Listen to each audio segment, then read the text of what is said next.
¡Wow! ¡Muchas gracias! ¡Wow! ¡Gracias! ¡Muchas gracias! ¡Muchas gracias! Gracias, muchas gracias. Gracias. Gracias.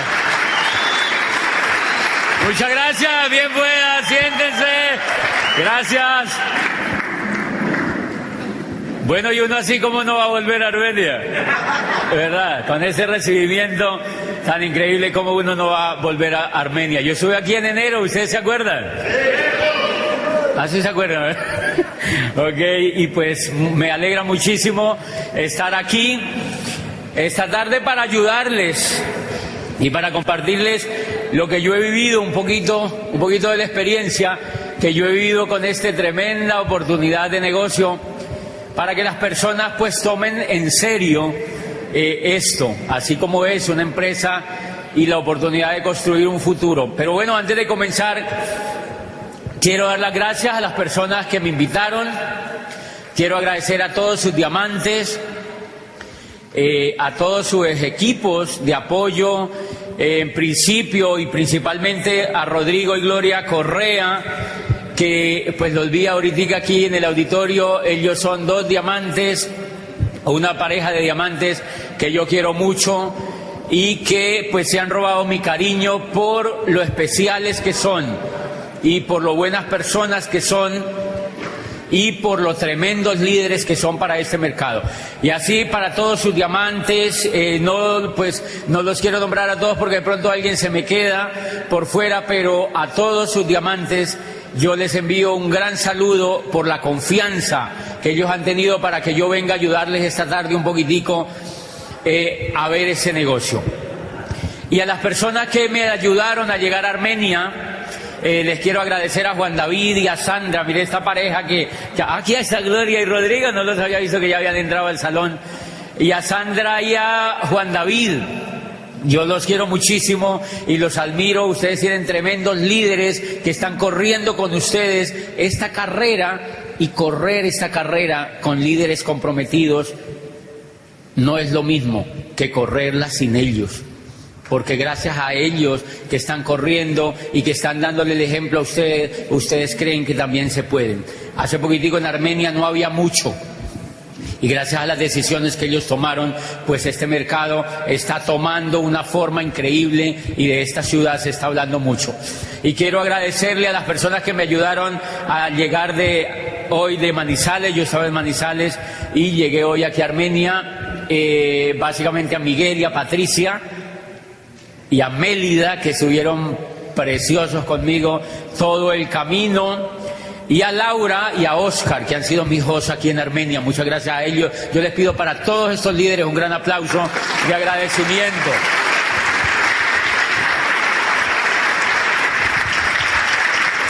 Y bueno, yo quiero preguntarles qué personas vienen aquí por primera vez a estar en un seminario. Personas, vamos a verle las manos, levanten las manos personas que están por primera vez, levántenlas los que realmente estén por primera vez. Vale, un aplauso tremendo a estas personas.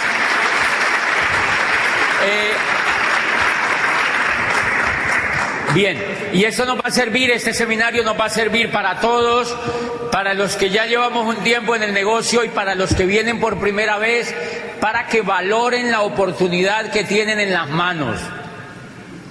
Porque yo vi este negocio hace 10 años, un poco más de 10 años, unos 12 años. Yo en la historia les voy a contar un poquitico más, pero a mí me lo presentaron hace unos 10 años. Y yo era rector de una universidad privada en Popayán. Yo hace poquito había cumplido los 27 años, o sea, para que no saquen cuenta, los dejo despistados. Pero yo no vi el negocio porque estaba muy encumbrado como profesional, o sea, yo decía, yo abogado, ya rector de una universidad, pues, ¿qué me voy a poner a hacer eso? Y no lo hice. Y ya en la historia se van a dar cuenta de lo que pasó. ¿Por qué no lo hice? No lo hice porque no entendía. No lo hice por carencia de información y por estar desubicado en el momento histórico en el que estaba viviendo. Porque no tenía información concreta. Porque no estaba ubicado en el momento histórico que estábamos viviendo. Y entonces yo no lo vi por eso, porque no entendía realmente qué tan importante era hacerse uno empresario de esta economía. Bien, yo quiero comentarles una cosa que es bastante seria en el tema, pues, económico. Yo les quiero preguntar, señores, a todos, ¿quiénes de los que están aquí creen que es muy importante saber, bueno, no saber economía, pero sí saber, bueno, la pregunta es así: ¿quiénes de los que están aquí creen que es importante jugar un papel preponderante en la economía donde uno vive? ¿Quiénes creen que es importante? ¿Verdad que sí? Es una pregunta tonta. ¿Quiénes creen que es importante jugar un papel trascendental en la economía donde uno vive? Todos levantan la mano. Por supuesto que es fundamental, y eso es lo que yo les voy a hablar esta tarde, para que ustedes comprendan que hacer este negocio hoy en día no es opcional. No es opcional.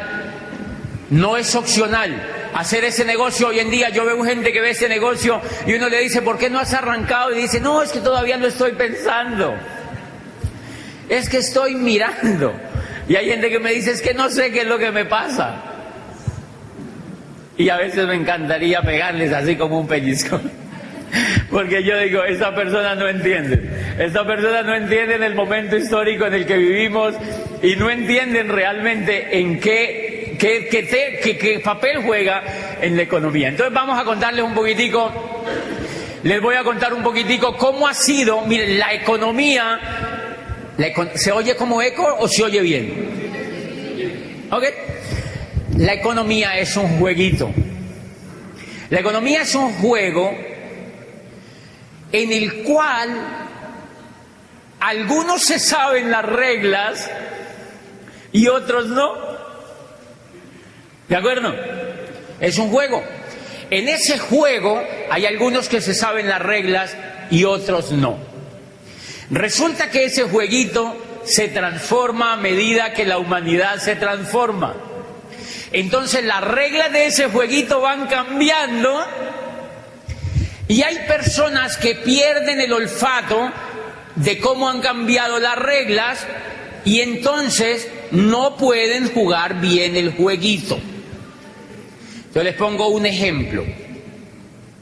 Todos los juegos, si ustedes ven, todos los juegos que uno emprende tienen reglas, ¿verdad?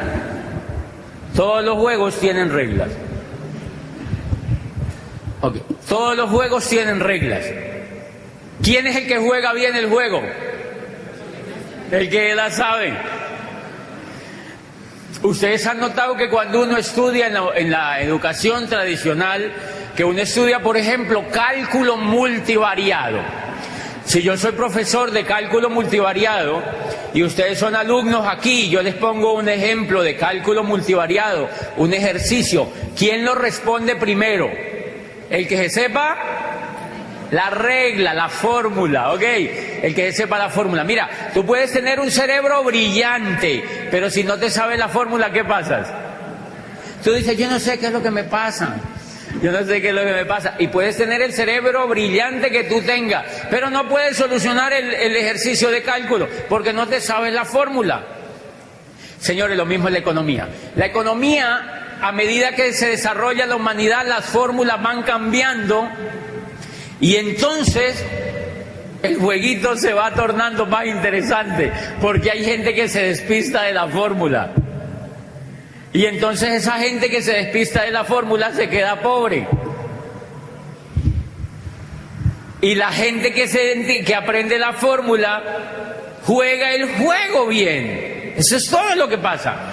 Entonces en este negocio lo lindo es que tú entras a un instituto de negocios, a toda una universidad que hay a nivel mundial, donde todo el tiempo te están enseñando dónde está la fórmula y cómo se juega un jueguito en la economía bastante interesante para jugar un papel importante en la economía. Vamos a ponerles ejemplos de qué ocurre con eso. Miren, ¿se acuerdan que en los pueblos por aquí, por ejemplo por el Quindío, se debe dar muchísimo? En los pueblos, cuando hay ferias, va una persona en la feria de los pueblos, hay una persona que va al juego en el pueblo con una mesita a la plaza del pueblo, y ¿se acuerdan que él lleva unas tapitas con una bolita? Y el juego se llama ¿Dónde está la bolita? Entonces él pone la tapita y pone la bolita, son dos tapitas. Y hay una gente allí que se agolpa, si vamos a mirar. Normalmente la gente, hay unos payasos que van con él, son amigos de él, se le llaman payasos. Son unos compinches de él. Yo no tenía ni idea, eso funciona así. Entonces los tipos van y el tipo dice, uno ve dónde está la bolita, le pone la tapita encima y le empieza a correr encima de la telita y dice, ¿dónde está la bolita? ¿Dónde está la bolita? ¿Dónde está la bolita? Y uno ve dónde está la bolita. Y dice, vamos a empezar con 50.000 pesos. Entonces un tipo levanta la mano y dice, aquí, 50.000 pesos. Dice, oiga, póngalos. Pone los 50.000 y levanta. Y ahí está la bolita.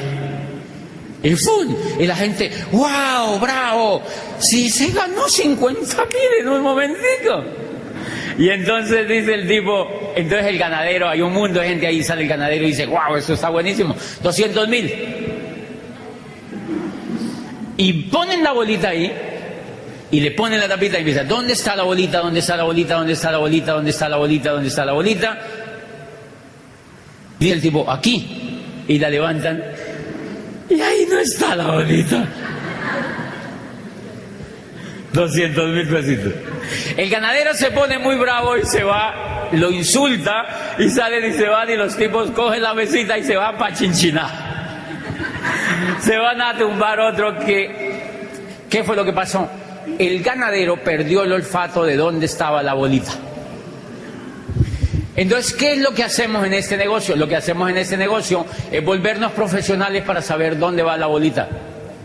Y eso es lo que está ocurriendo en la economía. Entonces voy a arrancar ahora a explicarles por qué ese negocio hay que hacerlo hoy en día y no es opcional para las personas hacer un negocio de este tipo. Entonces vamos para que me entiendan el tema de la bolita, cómo ha jugado a través de la historia.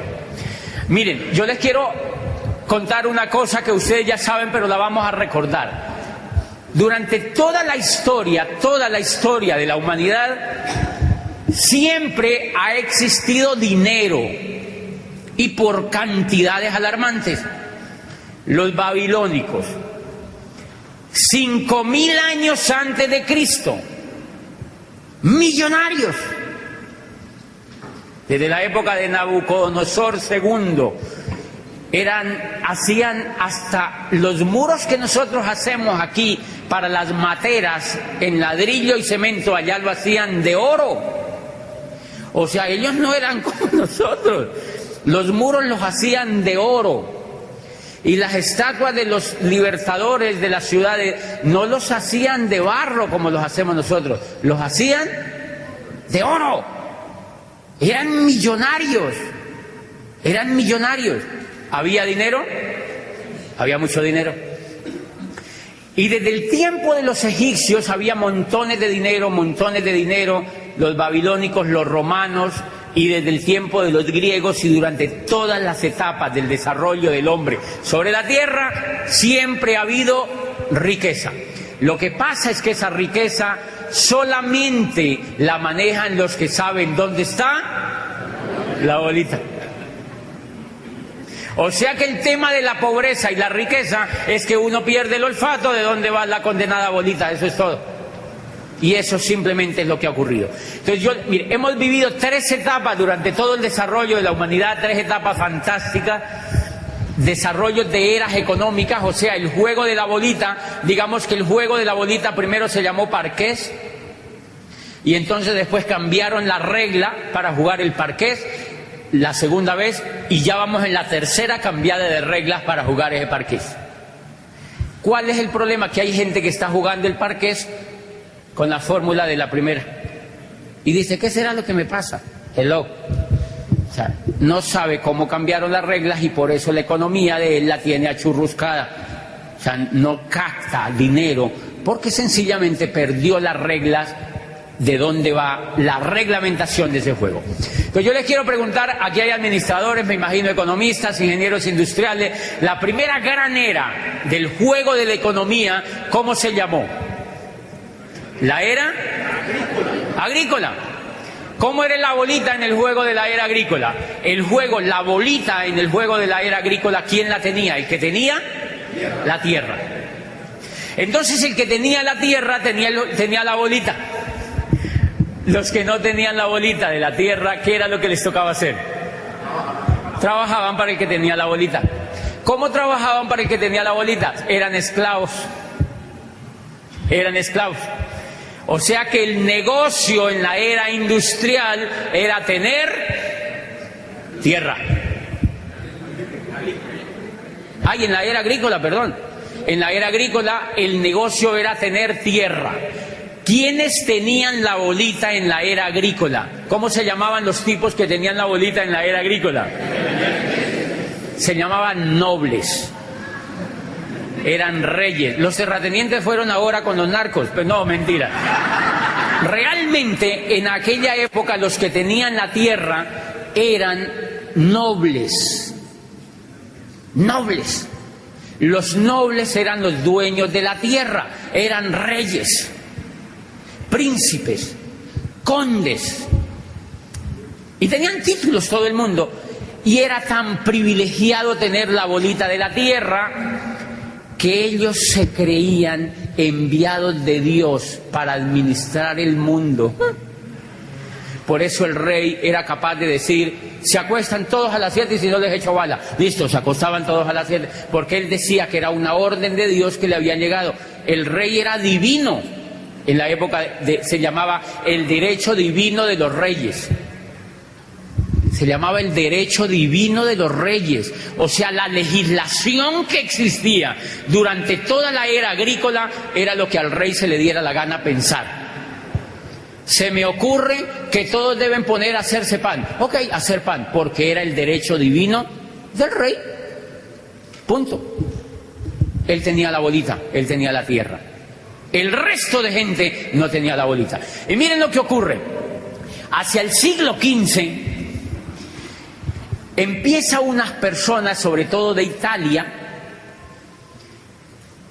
a descubrir que si ellos vendían productos, bienes y servicios a otras comunidades, o sea, empiezan a hacer un poco de comercio a manera de trueque, entonces hay unas personas que empiezan a llevar lana a Flandes, llevan lámparas de Venecia a París y empiezan a traficar lámparas, mantas, lana, y empiezan a intercambiar.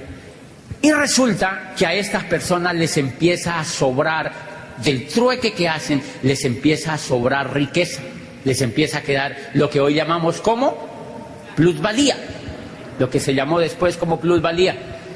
Le empezaba a quedar un sobrante a esa persona y empezaba a acumular cierta riqueza, y nace el concepto del dinero.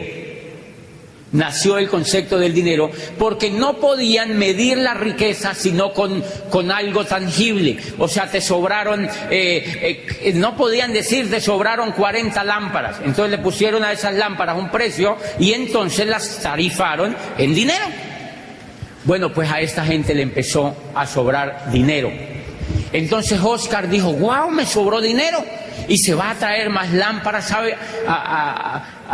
¿Dónde hacían las lámparas? Era donde todo es inundado. ¿Cómo es? En Venecia. Entonces se iba... Sí, aquí fue un presidente a Venecia y les dijo, queridos damnificados, y eso no es... Es que viven en el agua, o sea, no es normal. Y entonces... Eso fue real, de verdad. Entonces Oscar fue y empezó a llevar más lámparas, y cuando hacía el trueque le quedaba más dinero. Y entonces Carlos vio que ocurría lo mismo y dijo, yo también, y fue a llevar, y empezó a sobrarle dinero, y empezó a sobrarle dinero, y allí nació una familia famosa en el mundo, porque fueron los que prácticamente crearon la banca. Se llamó la familia de los Médici, ¿se acuerdan? Eran italianos, vivían en Florencia, en la Florencia renacentista vive esta familia, y entonces era don Juan de Médicis quien empieza, era un joven inquieto que empezaba a comercializar, o sea, el tipo le empezó a sobrar platica y miren lo que ocurría. Por aquella época, el valor como era la tierra, el tipo empezó a conocerse el tema del dinero y con ese tema del dinero se empezaron a comprar otras cosas. Entonces la tierra empezó poquito a poquito a perder valor. Porque otros empezaron a entrar en el juego de hacer artesanía, en el juego de vender ya otras cosas, de vender zapatos, de vender mantas, de vender abrigos, de vender pelucas, etcétera, etcétera, etcétera. Y entonces le empezó a sobrar dinero a la gente. Le empezó a sobrar dinero a la gente y se le dañó la cabeza. Y entonces este señor Juan de Médicis, que era el que más le sobraba dinero, se montó en Brujas, lo que se llamó el nacimiento de la banca, porque él empieza a montar allá sedes de la distribución de los bienes y servicios que él traía de otros países para Italia, por ejemplo, y entonces a él le empieza a sobrar más dinero. Y el noble que tenía la tierra, tiene la tierra, pero no tiene dinero. Entonces le dice Juan de Médicis, Su Majestad, yo le presto. No se preocupe, yo le presto. Y el rey le dijo, ¿y cómo le pago? Le dijo el rey, le dijo, no, me garantiza el pago con la tierra. Me lo paga a final de año, este interés. Eso era muy arcaico. Le prestaba al rey o al príncipe, él se iba, le hacía un documento por la tierra, normalmente eran verbales, porque existían los condottieri, ¿se acuerdan? Que eran ejércitos mercenarios. O sea, si no pagaban tranquilos, los mataban, o sea, no pasaban. O sea que eso no es nuevo, eso sí, eso no es nuevo. Entonces ellos tenían su propio ejército y un ejército de eso, nada menos que el conde Felipe Visconti, que vivía al norte de Italia, en Milano, se hizo amigo de un tipo muy joven, muy grande, era un condottiere, era como un militar, y le dijo, venga para acá, trabaje para mí. Y este señor después se casa con su hija y se llamó Francisco Sforza, ¿se acuerdan? ¿Seguro se acuerdan? Se llama Francisco Sforza. Entonces en el norte de Italia viven ellos y los otros viven en Florencia renacentista. ¿Pero a qué viene todo eso? A que entonces el señor de Médicis le prestaba al noble la plata, le empeñaba la tierra al rey, y cuando terminaba el año el rey estaba pelado, entonces no le podía pagar, y le decía a Juan de Médicis, tranquilo, se quedaba con la tierra. Entonces paulatinamente los nobles empezaron a quedar sin la tierra, quedaron solamente con el título, pero nobles. ¿Algo parecido con la realidad hoy en día? O sea, quedaron nobles pero pelados, con títulos pero pelados, status pelatus empezaron a ver ahí. Y este señor Juan de Médicis se vuelve millonario y crea la banca. Se inventó la banca porque dijo, mira, empecemos a prestarle plata a todo el mundo y se la prestamos a interés, y el que no pague lo embargamos, punto. Y allí nació la banca. Ay, eso ha funcionado también. Eso fue una idea preciosa, porque miren ese mundo de bancos que hay, se lo inventó Juan de Médicis. Señores, estaba naciendo la segunda era y estaba muriendo la primera era. La mayoría de la gente entonces empezó a hacer lo mismo, a comercializar, y muchos esclavos que eran esclavos durante la era agrícola empezaron a aprender a mercadear productos, bienes y servicios, y empezaron a tener dinero, y al tener dinero se liberaron. Pero hay una cosa muy interesante. A estos señores que les sobraba mucho el dinero, sobre todo a los Médicis y a estas familias que les sobraba mucho el dinero, dijeron, bueno, ¿qué hacemos ahora? nos está sobrando el dinero, ¿qué hacemos con este dinero? Y la gente está demandando productos, bienes y servicios. Y adivine qué montaron. Las primeras fábricas pequeñitas empezaron a fabricar cosas, empezaron a fabricar cositas, empezaron a fabricar abrigos, empezaron a fabricar zapatos en serie, empezaron a hacer cobijas, empezaron a hacer trajes de lana, etcétera, etcétera, etcétera. Señores, y la gente se empezó a dedicar a montar pequeños negocios propios en sus casas, en las esquinas, y los que tenían dinero montaron fábricas. Pero había un problema complicado. La gente le empezó a gustar esto y la era agrícola empezó a no ser competitiva, y entonces la gente empezó a montar empresas, sobre todo fábricas. Y allí, ¿qué estaban haciendo? La segunda era. ¿Cómo se llamó? La era industrial. Y miren el origen de esa era. El origen de esa era cambió todo el juego de la bolita. Ahora ya la bolita no la tenían los que tenían la tierra, sino que la tenían los que tenían el dinero. Por eso se llamó la era capitalista, señores, porque el soporte de la era industrial fue el capital. Y entonces, con ese capital, ¿qué montaron? Fábricas, montaron empresas. ¿Ok? Sigue el juego de la bolita. Los que no tenían dinero, ¿qué les tocó hacer? Trabajar para los que tenían dinero. Y bueno, ahí cambió el juego de la bolita para el resto. Había un problema tremendo, porque cuando...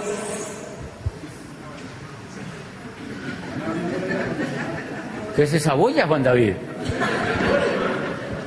Y entonces los que tenían... Allí surgió un problema tremendo, porque cuando empezaron a montar las industrias, estaba vigente, el sistema que estaba vigente de trabajo era la esclavitud. Entonces, ser esclavo en la era agrícola, claro, los que no tenían la bolita de la tierra tenían que ser esclavos. Ser esclavo era buenísimo para los que no tenían la bolita. ¿Por qué? Les daban la comida, les daban el vestido y les daban el techo.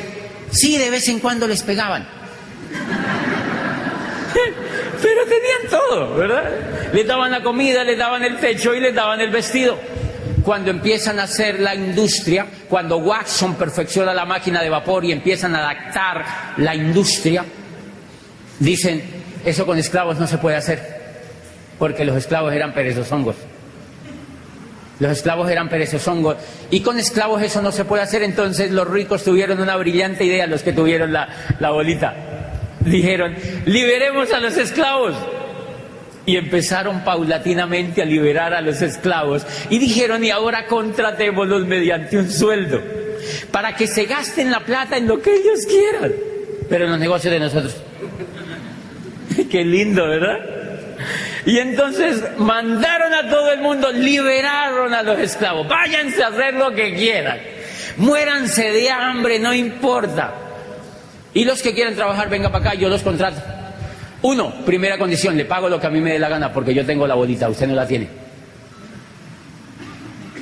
Entonces estos señores empezaron a pagar de la gente lo que les daba la gana.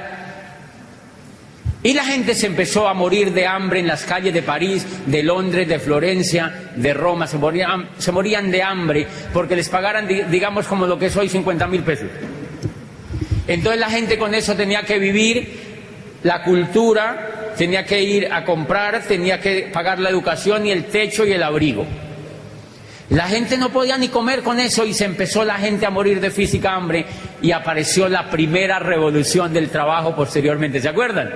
La gente se rebotó y salió a la calle. ¿Saben qué hicieron? Quemaron las fábricas en Londres. Quemaron fábricas completas en Italia. La gente rebotada, o sea, los nuevos esclavos. Ahí nació la evolución de la esclavitud. Ya no los llamaban esclavos, los llamaban empleados. Más elegante, fíjense. Lo llamaron empleados. Y entonces se rebotaron los empleados, los trabajadores, quemaron las empresas y exigieron que las cosas cambiaran.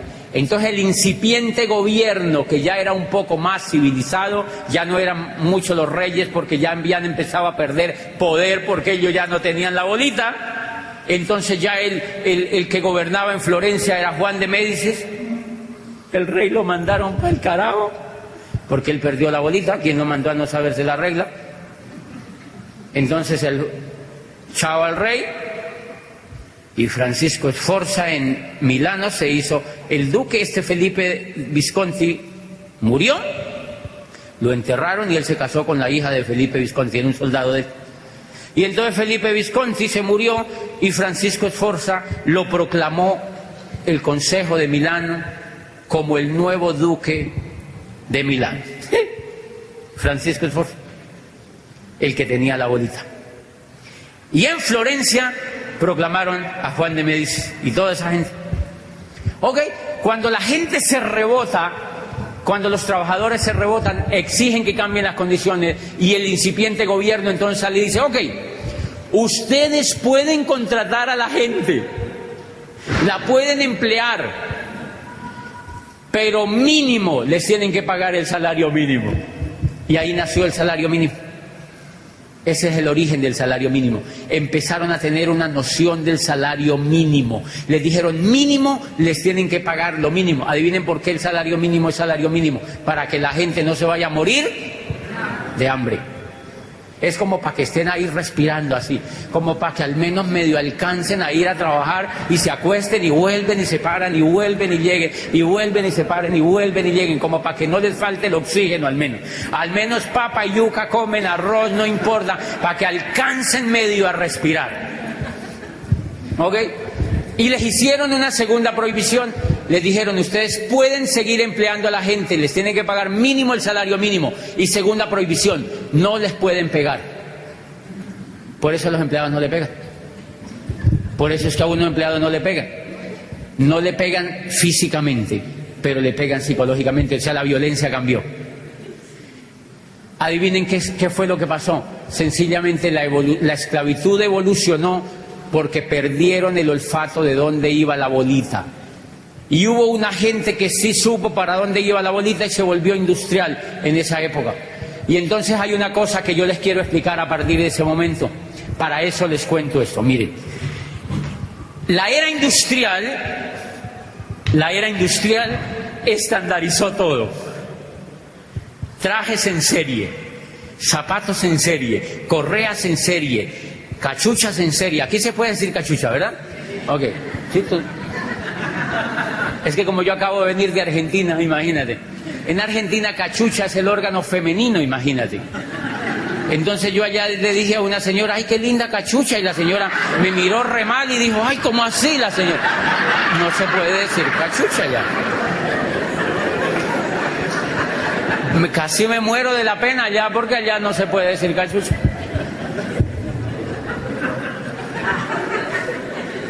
Y entonces, miren, empezaron a hacer todo en serie, camisetas en serie, sacos en serie, cachuchas en serie, corbatas en serie, zapatos en serie, carros en serie, todo en serie. ¿Qué serie? Proceso. Meten por aquí y salen por aquí, meten por aquí y salen por acá, meten por aquí y salen por acá, meten por aquí y salen por acá. Señores, la educación ha existido durante toda la vida, durante toda la existencia de la humanidad, y una de las cosas que estandarizó la era industrial, adivine qué también fue: la educación. Entonces, como en la era industrial todo lo patentaron y lo estandarizaron y lo empaquetaron, la educación también la empaquetaron. Entonces la educación la montaron como empresa y la empaquetaron. Entonces dijeron: ok, un niño tiene que nacer, estar con sus padres un tiempito y después nos lo tienen que mandar al antejardín. Lo metemos por aquí, lo sacamos por aquí. Lo metemos por aquí, lo sacamos por aquí.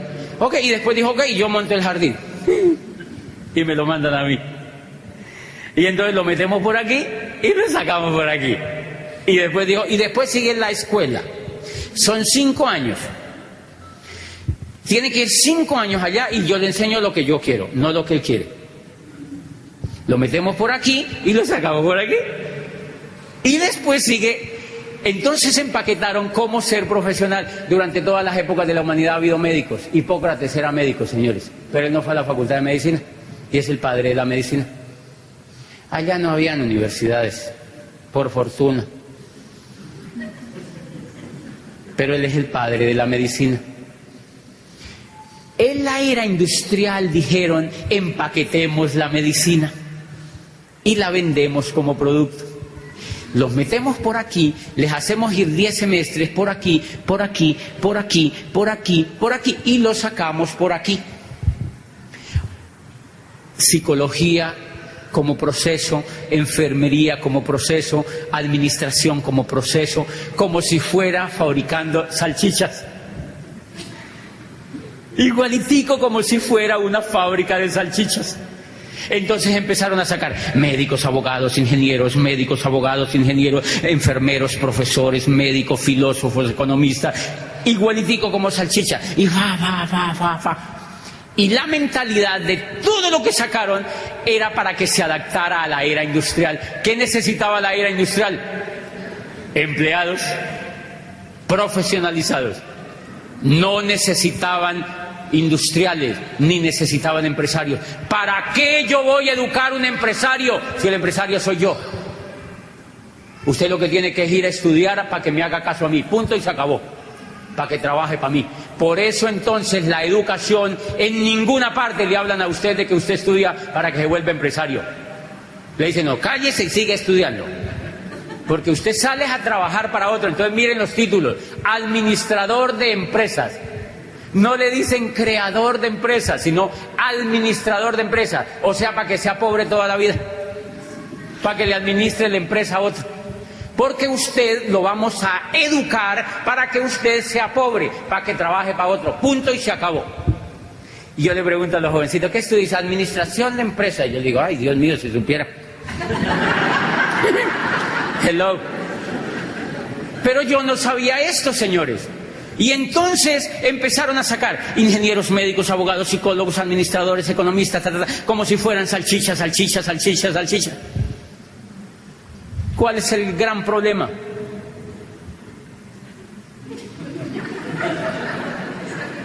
Eso parece una procesión cada rato, ¿verdad? Y todo el mundo es mirando el muñeco a ver para dónde se lo lleva. Ok, tranquilo, Carlos Mario, no se ponga nervioso, siéntese otra vez. Ah, no, es Mauricio. Miren, interesante lo que pasó. ¿Qué ocurrió? Claro, la era industrial le dice a la gente, si usted quiere ser competitivo y no tiene la bolita, vuelva a ser profesional. Señores, porque la gente entendió que para ganar la bolita tenía que hacer algo. ¿Y qué hicimos? La era industrial nos dijo, vuelva a ser profesional. Vuelva a ser profesional. Y han visto que uno como profesional muerde un pedazo de la bolita, pero no muerde la bola completa, ¿sí me entienden? Porque uno lo que hace es pegarle mordisquitos a la bolita, ¿sí me entienden? Uno todo el tiempo es pegándole mordisquitos a la bolita, porque uno no tiene coco para ser empresario. Porque a uno no lo han educado para ser empresario, sino que lo educaron es para que trabaje para otro. ¿Están de acuerdo conmigo o no? Por eso en las universidades no enseñan a ser empresario, no enseñan a ser empresario, no enseñan a ser empresario. ¿Por qué? Porque para eso no se inventaron la universidad. La universidad es una creación de la era industrial, es un perfeccionamiento de la era industrial para formar empleados. Por eso dice Kiyosaki, el peor consejo que usted le puede dar a un muchacho hoy en día es que vaya a la universidad para que saque un cartón. ¿Por qué Entonces, ¿qué fue lo que pasó, muchachos? Que la gente empezó a profesionalizarse, salchicha, salchicha, salchicha, salchicha, salchicha, salchicha, salchicha, salchicha, y la era industrial empezó a acabarse. Se acabó la era industrial y las universidades siguieron salchicha, salchicha, salchicha, salchicha. Y las salchichas ya nadie se las quiere comer. Las salchichas ya nadie se las quiere comer y siguen las universidades. Salchicha, salchicha, salchicha, salchicha, salchicha, salchicha, salchicha, salchicha. Las universidades, nadie se quiere comer ya la salchicha. Y eso se llama crisis. ¿Quién le dijo a usted que se hiciera salchicha? ¿Quién le dijo a uno que se hiciera salchicha? Carencia de información. Carencia de información. La bolita cambió y uno siguió haciéndose salchicha. Señores, ahora ustedes dirán, ay, él tan resentido. Pues miren, yo les cuento lo siguiente. Yo me hice abogado salchicha. Y como a mí no me iba bien en la vida, yo veía todas esas salchichas varadas y una que otra salchicha por ahí medio bien, pero con deudas y una casa prestada y un carro fiado y un divorcio en camino y todo el mundo agarrado y con deudas y quebrados y la gente ya viejita, la salchicha en las mismas. Y yo decía, hombre, a mí no me gusta ese estilo de vida. Yo no sabía. No había leído a Alvin Toffler, señores. Yo no había leído a un hombre que se llama Alvin Toffler, que se llama La Tercera Ola, y ahí te explica ese problema. Yo no había leído eso, porque las salchichas en la salchichería no leían esa vaina. Y entonces miren lo interesante, yo me hice salchicha y me gradúo y me ponen pues el condoncito ese que le ponen a la salchicha, que es el grado, y me mandan para allá, vaya a ver cómo le va. Y uno dice, y los profesores, entonces nosotros, es increíble, yo era rector de una universidad y graduábamos gente todo el tiempo, eran así auditorios gigantes, y yo era el rector así acá sentado todo circunspecto.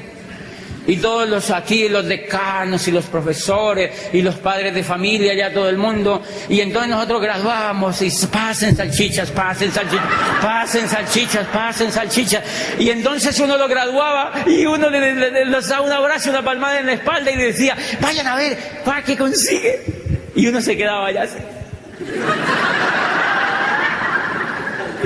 Porque los únicos que teníamos empleo éramos nosotros.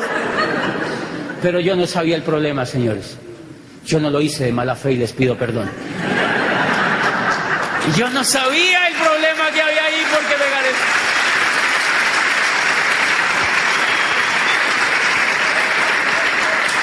me faltaba información. La información es impresionante. No cualquier tipo de información. No es cualquier tipo de información la que hace falta. Y entonces yo sí veo a esos muchachos en la calle. No hay nada, dicen. No hay nada. Señores, los muchachos están regalando por 700.000 pesos. Estas empresas, y no es culpa de las empresas, es culpa de nosotros, los mismos papás y la misma cultura, por ignorantes, porque no nos hemos puesto en la tarea de averiguar y de hacer todo lo que hace Vicente. ¿Para dónde va la gente? ¿Para dónde va Vicente? ¿Para dónde va la gente? Y entonces, mi amor, ¿qué vas a hacer ahora? Vuélvete profesional. Y el muchachito dice, profesional, yo también. Porque él como que intuye, dice, salchicha, yo también. Señores, ¿saben por qué los niñitos no quieren estudiar? Porque no les gusta el estilo de vida que llevan sus papás. Los niños no quieren ir a la escuela. Me impresionó ahora en Nueva York, yo estuve ahorita en Nueva York, en una gira que me tocó hacer con este negocio. Y yo le hablé a más o menos 3.000 personas en Nueva York y les contaba una cosa que me impresionó. Todos los días en el hotel donde yo estaba veía un comercial de televisión donde salía pagado por el Estado comerciales diciéndole a los jóvenes, por favor vayan a la escuela, por favor completen el bachillerato, por favor vuélvanse salchichas, por favor, porque no quieren ir los jóvenes a la escuela. Porque ellos no son tontolongos, ellos ya saben, ellos intuyen algo, que el mundo ya no es como los papás vivieron.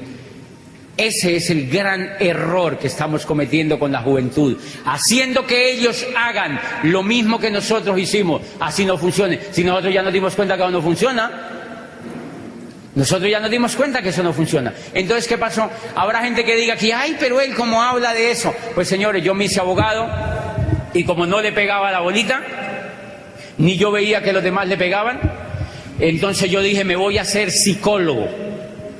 O sea que me hice salchicha vienesa. Yo ya era salchicha vienesa. Y como yo veía que esa vaina no iba para ningún lado, entonces me fui a especializarme. O sea, me fui a empaquetarme más, ¿no? A ver si me comía alguien. Me fui a empaquetarme más y me fui a especializarme. Y yo veía que esa vaina no daba y que no daba, y yo veía gente especializada, pelada, Yo dije, no debe ser. Yo había leído una cosa que Drucker decía, dice, la sociedad del futuro no se divide entre los que tienen y los que no tienen, sino entre los que saben y los que no saben. Entonces yo decía, yo ya estudié 2 carreras, hice posgrado, debe ser que me falte el doctorado. O sea que renuncié a mi trabajo y me fui a hacer un doctorado en Europa, o sea, hacerme salchichón. Me quería hacer salchichón cervecero, ¿eh? Señores, pues descubrí después de tanto darme que lo que Drucker decía eran los que saben dónde está la bolita. Y si hay algo que perdió el olfato total de dónde está la bolita es la educación, con todo el respeto. Pero perdió el olfato donde está la bolita. Por eso yo siempre he dicho que lo lamentable de esto es que los profesores en general que educan a los jóvenes son pobres. Y los profesores enseñándole administración a los muchachos, finanzas a los muchachos, y estos muchachos están quebrados. Los profesores, ellos se suben por delante al bus y ellos se suben por detrás. O sea, digamos que hay lo que yo siempre he dicho, una incoherencia total allí, porque sencillamente, ahora y ustedes dirán, ¿y eso por qué sigue existiendo? Señores, porque la era agrícola todavía existe para mucha gente. Y la era agrícola ya acabó hace 5 siglos y todavía hay gente que vive del campo. ¿Quién dijo que no se podía? No pasa nada. Lo que pasa es que depende de lo que tú estés buscando. Entonces ustedes dirán, pero ¿y por qué entonces hay universidades y colegios? Sí, porque eso es muy buen negocio, porque hay mucha gente que le gusta hacerse salchicha todavía. Claro. Por ejemplo, las universidades públicas son un excelente negocio. ¿Para quiénes? Para el rector, para los profesores, 10.000 profesores viviendo con sueldos bacaneados ahí, ¿sí me entiende? ¡Chévere! Páseme plata. Y nosotros pague impuestos. Y saquen salchicha. ¿Qué importa que no se las quieran comer? Eso no importa. Más salchicha, venga para acá. Más materia prima. Han visto que las universidades están poniendo ya. ¿Cuándo ustedes habían visto las universidades poniendo publicidad? Yo llego a mi Popayán querida y yo veo en la universidad donde yo estudié una valla gigante. Venga a estudiar una carrera del futuro. Y yo digo, ay, esas salchicherías están como mal ya. Porque tienen que ponerle a la gente ya publicidad como si fueran cremas de dientes las carreras. Porque los muchachos no quieren. Los muchachos no quieren. Bien, ¿a qué viene todo esto? ¿A qué viene todo esto? A que en este negocio, señores, y me encanta, yo ahorita me presentaron un muchachito que tiene 17 años y él está decidiendo estudiar su carrera. Yo digo, pues estúdiela, o sea, hágale. Vuélvase salchicha, mi amor, o sea, hágale. Pero después no se queje. Si a mí me hubieran dicho esto antes, entonces ¿a qué viene todo esto? Que tú cuando entras a este negocio, miren la percepción equivocada de la mayoría de la gente allá afuera. La gente allá afuera, en su mayoría, cree que usted entra a este negocio a vender productos. ¿Sí me entiende? Señores, lo principal que usted entra a este negocio es hacer una carrera profesional para hacerse empresario de la nueva economía. Y eso está por encima de cualquier carrera, señores. Ese es el privilegio al ingresar a un negocio como esto, y por eso yo descubrí este negocio. Miren el libro que yo tengo en la mano. Los nuevos profesionales. Se llama El surgimiento del network marketing como la próxima profesión de relevancia. O sea que este muchachito que me preguntó hoy si él le gusta este negocio, él podría darse el lujo de no hacer ninguna carrera y estudiar esto como una carrera profesional, porque aquí no le van a dar título. O bueno, sí le dan título. Yo tengo un título, yo soy Diamante Foundation. Qué bonito, ¿verdad? O sea, yo tengo un título. Señores, y Rodrigo y Gloria Correa tienen un título que se llama también Diamante Fundador. Y ellos hablan por el mundo. Y ellos no fueron a la universidad. Pero miren lo interesante. Estos señores tienen el estilo de vida que cualquier salchicha le encantaría tener. Yo vivo con ellos viajando. En Las Vegas nosotros dijimos, ay no, la gente, ¿por qué será que no hace esto? En Las Vegas nosotros felices allá. Y ahorita que yo estuve en Nueva York, A mí me impresionó porque yo estaba hablándole a 3.000 personas en pleno Manhattan, enseñándoles un colombiano cómo hacerse empresario de esta nueva economía. Y yo decía, qué privilegio, Dios mío, qué privilegio. Y como rector de esa universidad en Popayán, a mí no me invitaban ni al Bordo Cauca, mi amor. Me invitaban era a Santander de Quilichao, Titiribí, o sea, ¿sí me entiendes? Y ahora, como diamante de este negocio, hablando en pleno Manhattan sobre la nueva economía. Esto es lo que dice este señor en este libro, los nuevos profesionales, el surgimiento del network marketing como la próxima profesión de relevancia. ¿Saben quién es este señor? Un salchichón cervecero famosísimo. Es egresado de la mejor salchichería del mundo, de Harvard University. Es egresado de Harvard, que es la mayor salchichería, la salchichería más prestigiosa del mundo. Y este señor dice que el network marketing surgirá como el método de distribución más poderoso y el modelo de empresa más atractivo en la nueva economía. Y dice que las universidades en el futuro van a enseñar network marketing como carreras profesionales. ¿Saben cuándo va a ser eso? Por ahí en el 2150 más o menos. Las universidades se demoran unos 150 años en entender la bolita. Si no, le voy a poner un ejemplo. Es triste decirlo, pero mire, cuando Galileo Galilei descubrió que la Tierra no era el centro del universo, eso fue hacia 1600 y pico, este italiano brillante tenía 69 años y ya había perfeccionado el telescopio de Hans Lippershey y había visto el universo, se había dado cuenta que la Tierra no era el centro del universo.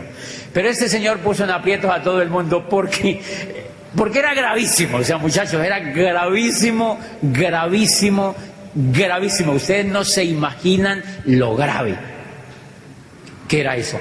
No se imaginan lo grave que era eso. Me hacen una ceñita, Juan David. No se imaginan lo grave que era eso, muchachos. Galileo Galilei, hasta Galileo Galilei habían dicho que la Tierra era el centro del universo. ¿Saben cuánto llevaban diciendo eso? Cerca de 2000 años.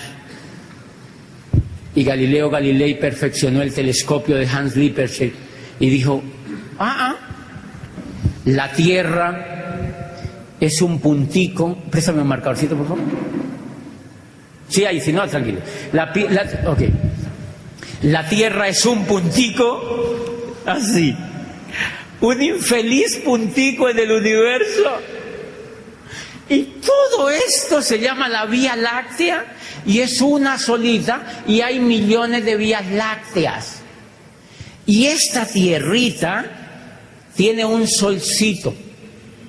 Y en ese solcito hay planetitas al lado. Y Júpiter es 300 veces más grande que ese pinche planetita. Y todos están en este rinconcito.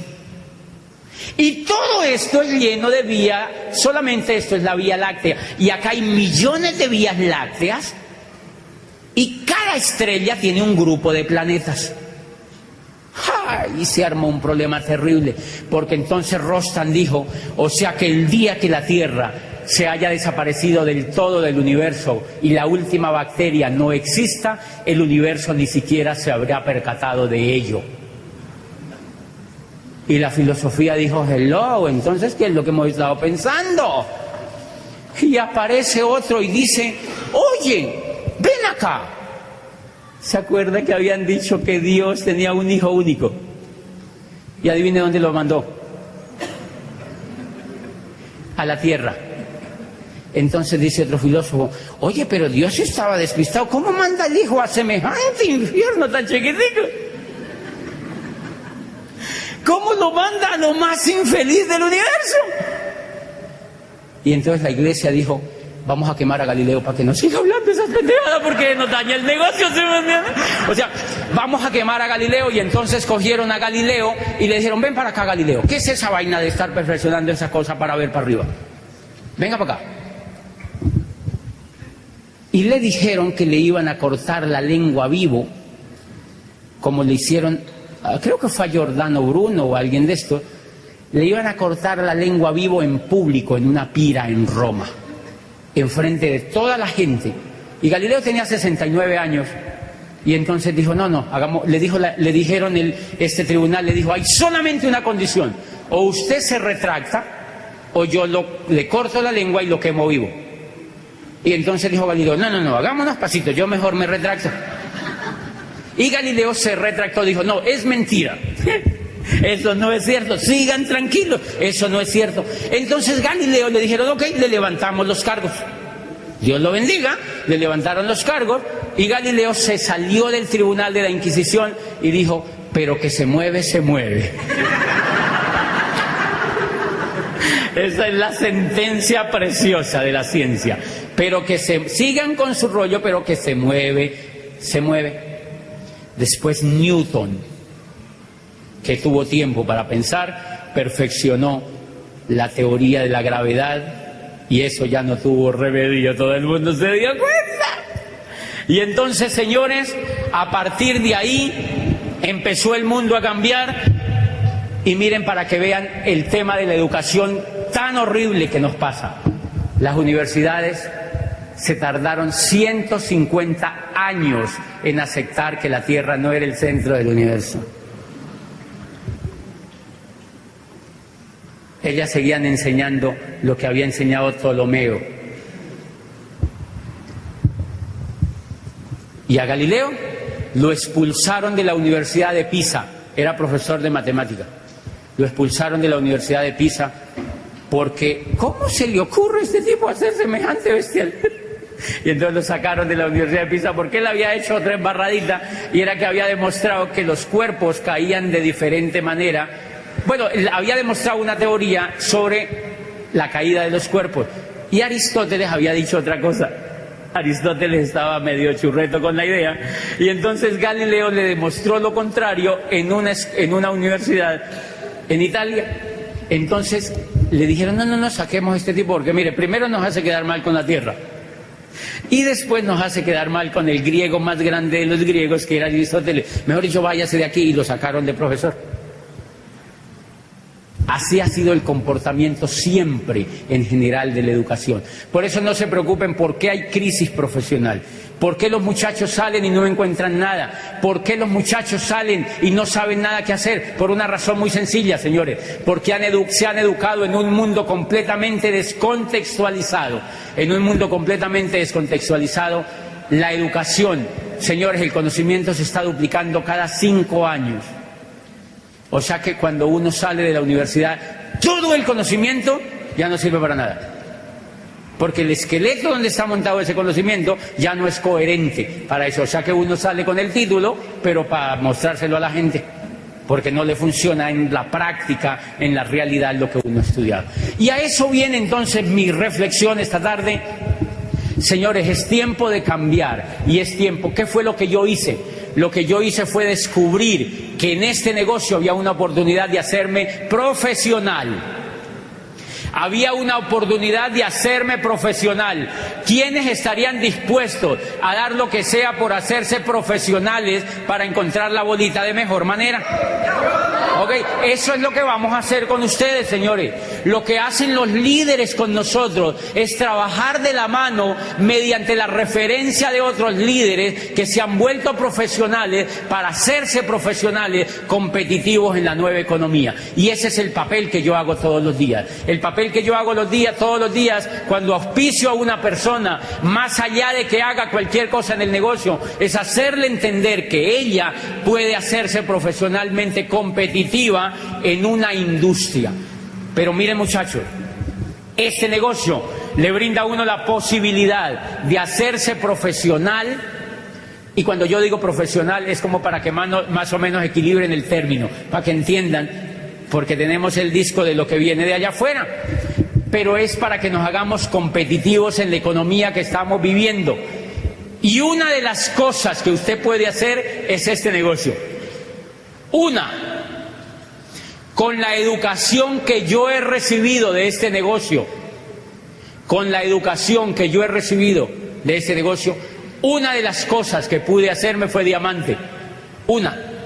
pero todo el bagaje educativo me pone competitivo ante el mundo que vivo hoy en día. Esa es la riqueza que nosotros tenemos en las manos. O sea, la persona que se eduque en este negocio es competitiva para que haga este negocio y solucione el problema de la bolita, pero además para que sea competitiva en lo que hace, porque va a ser un líder, porque lo van a formar como un líder, porque lo van a formar como un empresario, y cuando uno habla de formarlo como un empresario, uno se está refiriendo a que a esa persona le van a generar una inteligencia superior para que sea competitiva.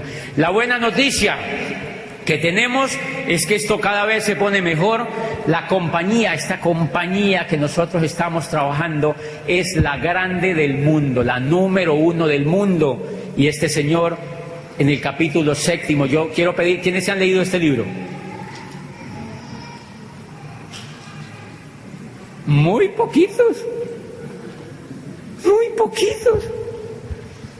Otra vez, ¿quiénes se han leído este libro? Pónganselo de tarea. Si quieren entender qué es lo que van a hacer, léanse este libro. Léanse este libro. Este señor en el capítulo 7 dice que la compañía número 1 del mundo que hace network marketing, uno de los negocios más prósperos en la nueva economía, es Amway Corporation. Y esta compañía, señores, acaba de lanzar, acaba de renovarse totalmente. Y una de las cosas que acaba de lanzar es la universidad que en mi concepto es la más importante que va a existir en la nueva economía. Se llama Instituto de Negocios de Amway. Así se llama, Instituto de Negocios de Amway. ¿Saben quiénes son los profesores? Dale un aplauso porque eso es impresionante.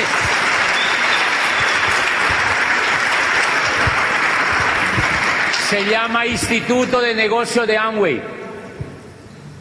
Y la compañía empezó a financiar y empezó a meterse con todo para poner este instituto como lo más brillante que ellos han creado para seguir formando empresarios. Llevan 50 años formando empresarios, pero este tiempo les exige que ellos tienen que controlar muchísimo más el proceso, y entonces empezaron a apoyar la educación y se llama Instituto de Negocios de Amway. Los profesores, cerca de 5.000 diamantes del mundo entero. Y más de 50.000 esmeraldas en el mundo. Más de 50.000 esmeraldas en el mundo entero y cerca de 5.000 diamantes, o sea, personas libres financieramente, van a ser los profesores de tus hijos y van a ser los profesores de tu madre, bueno, sí, de la suya, y van a ser profesores de tus vecinos y van a ser profesores de tus amigos. Ese es el equipo que tiene Amway para formar los nuevos empresarios del futuro, y a eso es que te han invitado a que seas profesional de este negocio y te dan el vehículo para que alcances la prosperidad financiera. Me alegro de estar con ustedes y ya nos vemos en la segunda parte.